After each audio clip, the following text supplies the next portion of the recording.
نحمدہ ونصلی علی رسولہ الکریم۔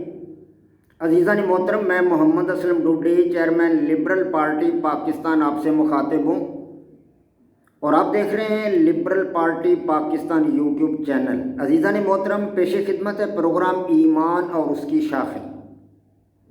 عزیزان محترم، آج کا موضوع ہے ایمان کی پانچویں شاخ، رسولوں پر ایمان۔ اس پر میں کئی ایپیسوڈ کر چکا ہوں، تاہم انبیاء کرام کا سلسلہ شروع ہے۔ قرآن پاک میں 26 انبیاء کرام کا ذکر موجود ہے۔ میں ان کے بارے میں آپ کو بریف سا سکیچ دے رہا ہوں۔ تو آج حضرت عیسیٰ علیہ السلام کے حوالے سے کچھ باتیں آپ کے سامنے گوش گزار کرنا مطلوب ہے۔ تو عزیزان محترم، بنی اسرائیل میں عمران نامی ایک عابد شخص تھے، متقی پرہیزگار تھے۔ ان کی بیوی حنا، وہ بھی بڑی متقی اور پرہیزگار خاتون تھی۔ ان کے کافی عرصہ تک اولاد نہ ہوئی، تو ایک دن وہ اللہ تبارک و تعالیٰ کے سامنے روئے، گڑ گڑائے اور دعا کی۔ تو اللہ تبارک و تعالیٰ کا فضل ہوا، کرم ہوا کہ حنا نے اپنے آپ کو حاملہ محسوس کیا۔ تو انہوں نے حاملہ ہونے کی خوشی میں نظر مان لی کہ جو بچہ بھی ہوگا اسے اللہ تبارک و تعالیٰ کی تحویل میں دے دوں گی اور مسجد اقصیٰ کی خدمت کے لیے اسے مامور کر دیا جائے گا، جو بچہ بھی ہوا، بیٹا ہوا یا بیٹی ہوئی۔ تو خدا کا کرنا ایسا ہوا کہ بیٹی پیدا ہوئی، اس کا نام انہوں نے مریم رکھ دیا۔ تو مریم جب شعور مند ہوئیں، تو جب مسجد اقصیٰ کی خدمت کے لیے انہیں مامور کیا جانے لگا، تو یہ مسئلہ پیدا ہوا کہ انہیں کس کے سپرد کیا جائے، کس کاہن کے سپرد کیا جائے، کیونکہ اس وقت کلیساؤں میں کاہن تھے، تو کس کاہن کے سپرد کیا جائے۔ تو اس حوالے سے قرعہ اندازی کی گئی۔ ہر کاہن کی خواہش تھی کہ مریم علیہ السلام جو ہیں وہ انہیں ملے اور وہ اس کے مکفل بنے۔ تو قرعہ اندازی میں حضرت زکریا علیہ السلام کا نام نکلا، جو حضرت مریم کے خالو بھی تھے، رشتے میں خالو بھی تھے۔ تو زکریا نے ان کے لیے، یعنی حضرت مریم کے لیے مسجد کے ساتھ ایک حجرہ مختص کر دیا تھا، مخصوص کر دیا تھا کہ یہاں وہ رہیں، بیٹھیں، عبادت کریں اللہ تبارک و تعالیٰ کی۔ حضرت زکریا علیہ السلام بھی خود اللہ تبارک و تعالیٰ کے پیغمبر تھے۔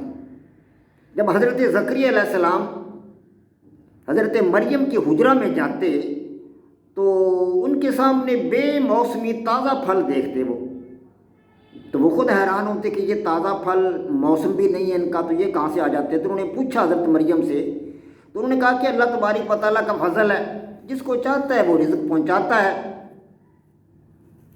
تو ایک دن وہ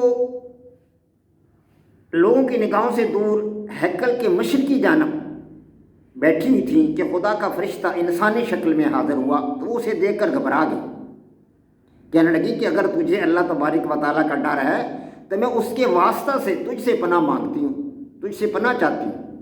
تو فرشتے نے کہا کہ خوف نہ کر، خوف نہ کر، میں انسان نہیں، خدا کا بھیجا ہوا فرشتہ ہوں اور تجھے بیٹے کی بشارت دینے آیا ہوں۔ مریم کو تعجب ہوا، کہا کہ مجھے تو کسی مرد نے آج تک چھوا تک نہیں، ہاتھ تک نہیں لگایا، تو میرے ہاں بیٹا کیسے پیدا ہوگا؟ تو فرشتے نے کہا کہ اللہ تبارک و تعالیٰ نے یہی کہا ہے اور یہی فرمایا ہے کہ تیرے بیٹے کو کائنات کے لیے قدرت کا ایک نشان بنایا جائے گا اور یہ بیٹا بڑی شان والا اور بڑی عظمت والا ہوگا۔ وہ شیر خارگی میں لوگوں سے باتیں کرے گا اور اللہ پاک اسے بنی اسرائیل کی طرف پیغمبر بنا کر بھیجیں گے۔ تو حضرت مریم نے کہا کہ یہ کیسے ہوگا؟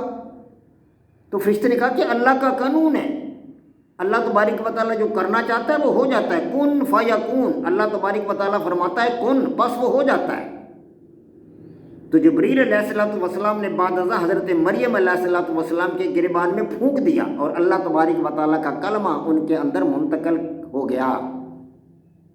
اب مریم علیہ السلام نے سوچا کہ اگر یہ واقعہ قوم کے اندر پیش آیا تو میں کسی کو منہ دکھانے کے قابل نہ رہوں گی۔ یہ سوچ کر وہ یروشلم سے 9 کوس دور کوہ صراط پر چلی گئی، جسے آج کل بیت اللحم کہا جاتا ہے، بیت اللحم۔ یا انہیں درد ذیل شروع ہو گیا اور کھجور کے تنے کے سہارا لے کر وہ نیچے بیٹھ گئی اور اس وقت وہ خواہش کرنے لگی کہ کاش میں مر گئی ہوتی، اب بیٹا پیدا ہو گیا تو میں اپنی قوم میں کیسے جاؤں گی، کاش میں مر گئی ہوتی اور مجھے لوگ بھول چکے ہوتے کہ مریم کون ہے اور کہاں ہے۔ تو کھجوروں کے جھنڈ سے اس وقت فرشتے نے پھر آواز دی اور پکار کر کہا کہ پریشان نہ ہو، خدا نے تیرے نیچے نہر جاری کر دی اور تو کھجور کے تنے کو پکڑ کر اپنی طرف ہلا۔ اللہ تبارک و تعالیٰ کے حکم سے تازہ کھجوروں کے خوشے تجھ پر گریں گے۔ پانی پی اور کھجوریں کھا اور اپنے بیٹے کے دیدار سے اپنی آنکھوں کو طراوت بخش اور غم اور اندوں کو بھول جا۔ تو فرشتہ کی آواز سن کر حضرت مریم علیہ السلام کا خوف جاتا رہا۔ بیٹے کو دیکھ کر وہ خوش ہونے لگی۔ اللہ تبارک و تعالیٰ نے بیٹا عطا کر دیا تھا، اس کو دیکھ کر وہ بڑی خوش ہوئی۔ تو یہ خیال بار بار آتا تھا کہ قوم کو کس طرح قائل کروں گی کہ بن باپ کے بیٹا کیسے پیدا ہو گیا۔ تو اللہ نے فرشتہ کے ذریعے پیغام بھیجا کہ جب تو قوم کے پاس جائے اور قوم تو سے سوالات کریں تو جواب نہ دینا، کہنا کہ میں روزے دار ہوں، اس لیے آج کسی سے بات نہیں کروں گی، تم نے جو کچھ پوچھنا اس بچے سے پوچھ لو۔ مریم مطمئن ہو کر بیت المقدس کی طرف چل دیں۔ جب شہر میں پہنچی تو لوگوں نے دیکھا کہ دودھ پینے والا بچہ اس کی گود میں ہے، تو گھبرا تو گھیر لیا لوگوں نے اور پوچھا مریم تو نے یہ کیا کیا؟ تیرے ماں باپ تو بدکار نہ تھے، وہ تو بڑے نیک تھے، پھر تو نے یہ کیا کیا؟ یہ تو کیا کر بیٹھی؟ مریم نے اللہ کے حکم کے مطابق بچے کی طرف اشارہ کیا اور کہا میں روزے دار ہوں، کسی سے بات نہ کروں گی، جو پوچھنا ہے اس بچے سے پوچھ لو۔ تو لوگوں نے کہا یہ تو شیر خوار ہے، ہم اس سے کیا پوچھیں؟ تو بچہ فوراً خود بول اٹھا قال انی عبد اللہ آتانی الکتاب وجعلنی نبیا وجعلنی مبارکا اینما کنت واوصانی بالصلاۃ والزکاۃ ما دمت حیا وبرا بوالدتی ولم یجعلنی جبارا شقیا والسلام علی یوم ولدت ویوم اموت ویوم یبعث حیا۔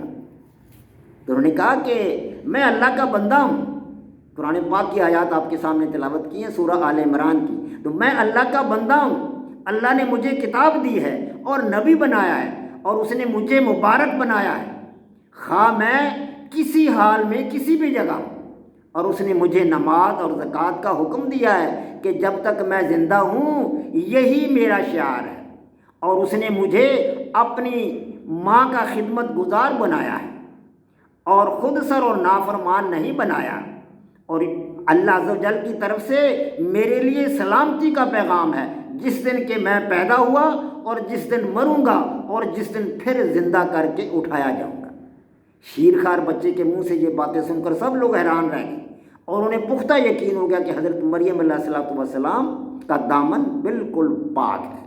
عزیزان محترم، اس کا دوسرا حصہ انشاءاللہ تعالیٰ العزیز اگلی ٹرم میں آپ کے سامنے پیش کروں گا، کیونکہ یہ حضرت عیسیٰ علیہ السلام کے واقعات قدرے لمبے ہیں۔ حضرت عیسیٰ علیہ السلام اور پیارے نبی حضرت محمد مصطفیٰ صلی اللہ علیہ وسلم کے حالات و واقعات میں تھوڑا سا ذرا 2-3 قسطوں میں بیان کروں گا۔ وما علینا الا البلاغ۔ پاک فوج زندہ باد، پاکستان پائندہ باد۔